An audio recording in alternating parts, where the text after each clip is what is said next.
রুমের দরজাটা লাগিয়ে দিলাম। আমার বিয়ে করা বউটা বিছানায় বসে আছে, জানেনই তো আমার জন্যই অপেক্ষা করছে। 3 মাস আগে আমাদের বিয়ে ঠিক হয়েছে। একটা পিকে আমার বউটাকে দেখেছিলাম, সেই থেকে আমার ঘুম হারাম হয়ে গেছে। কিন্তু আমার তো এখন লজ্জা লজ্জা লাগছে। থাক, বাসর রাত, লজ্জা পেলে চলবে না, বিড়াল মারতে হবে তো। তাই আবোল তাবোল না ভেবে বিছানায় উঠতে যাব, তখনই এই কি করছেনটা কি?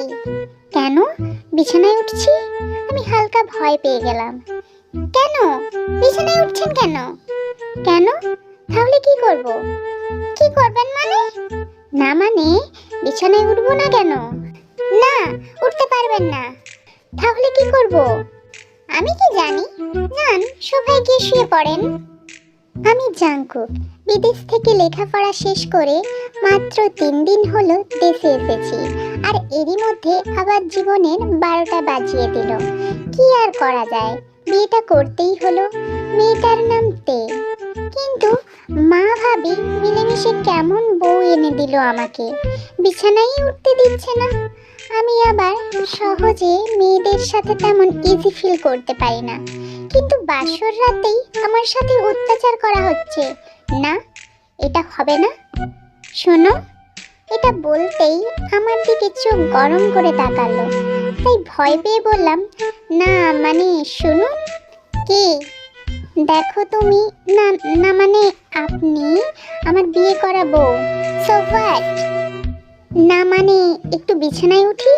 এটা তো আমারও বিছানা, ভাগ আছে। ওয়েট ওয়েট, আপনারও ভাগ আছে, রাইট? বাট আপনাকে বিছানায় উঠতে হলে কিছু কাজ করতে হবে। কাজ করতে হবে কেন?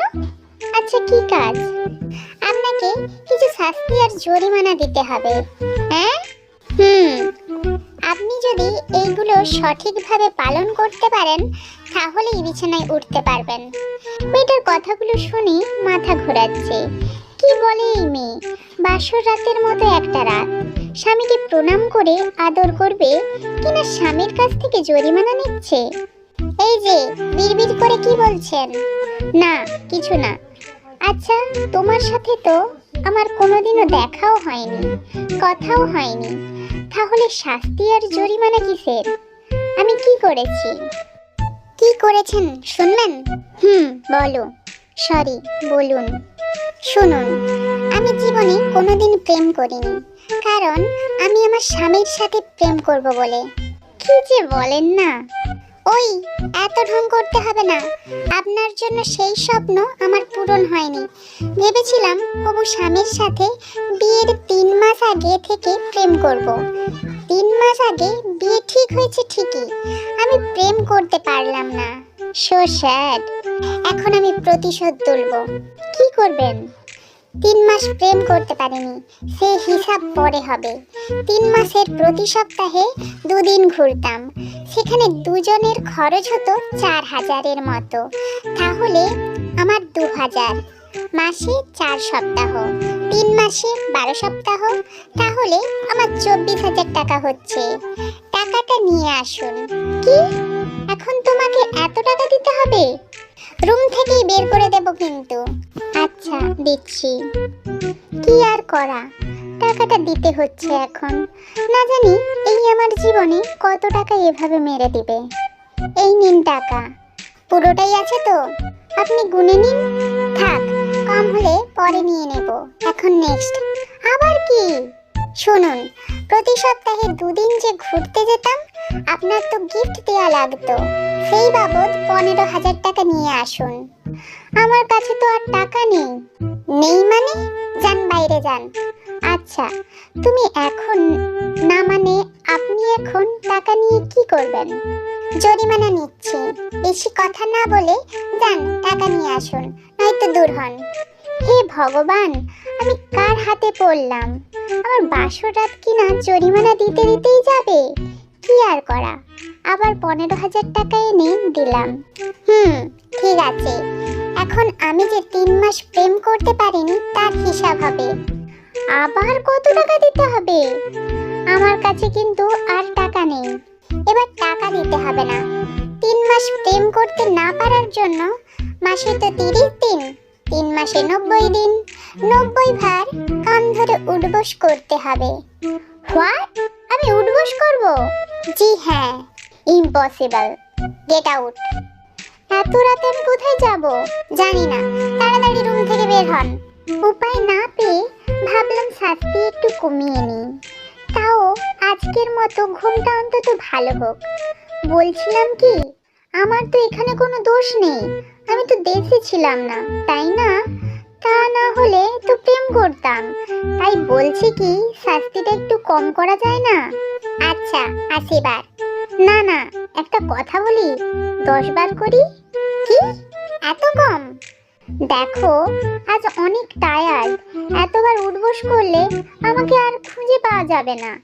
তাই বলছি একটু শাস্তিটা কম করুন না। ওকে, 20 বার করুন ফার্স্ট। ভাবলাম এবার অনেক কম হয়েছে। ভাগ্যের কি করুণ পরিণতি, বাসর রাতে উঠবোস করতে হচ্ছে। জানি না কি পাপ করেছিলাম। এই ভেবে কান ধরতে যাব তখনই, শুনুন, ব্যালকনিতে গিয়ে দেখে আসুন আজকে চাঁদ উঠেছে কিনা। শাস্তির ভয়ে তাড়াতাড়ি দেখতে গেলাম। দেখি অনেক বড় চাঁদ উঠেছে, বাইরে চাঁদের আলোতে ঝিকমিক করছে।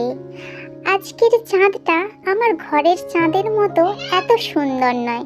যাই হোক, রুমে এসে বললাম, আপনার মতো একটা চাঁদ উঠেছে, এত বড়। খুশি হয়ে বলল, ওকে চলো। কোথায়? ব্যালকনিতে। যাক, শাস্তিটা মাফ হয়ে গেল। আমিও খুশি মনে ব্যালকনিতে গেলাম। তার 10 হাত দূরে দাঁড়িয়ে আছি, ব্যালকনিতে সোফায় বসে। এখানে বসুন। তার থেকে দূরে সরে বসলাম। এ কি, এত দূরে কেন? না, আপনি যদি কিছু মনে করেন। কিছু মনে করব মানে? আমি তোমার বউ না, বুদ্ধু? কাছে এসো।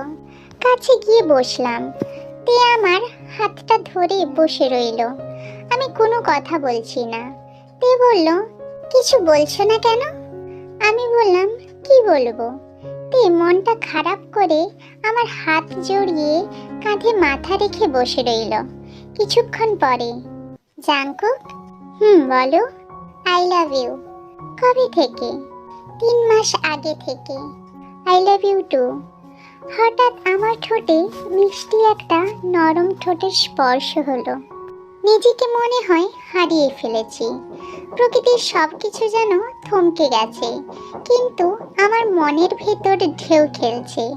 মধুর সময়টা পার করার পর তের দিকে তাকালাম। লজ্জায় আমাকে জড়িয়ে ধরে আমার বুকে মুখ লুকালো। চাঁদের জোছনায় ওর মুখের এক পাশটা ঝলমল করছিল। কিছু চুল ওর কপালটা ঢেকে দিতে যাচ্ছে। আমি চুলে হাত দিতেই ও আরো শক্ত করে আমাকে জড়িয়ে ধরলো। আমি ওকে পরম যত্নে আগলে রেখেছি। আমাকে এভাবেই সবসময় আগলে রাখবে তো? কখনো কষ্ট দিবে না তো? তোমায় কখনোই কষ্ট দেব না, খুব ভালোবাসবো। মাঝে মাঝে জরিমানা চাইলে দিবে তো? তখন ওর মুখটা তুলে কপালে একটা আলতো চুমু দিয়ে বললাম, আচ্ছা দেব। আর কখনো দূরে চলে যাবে না তো?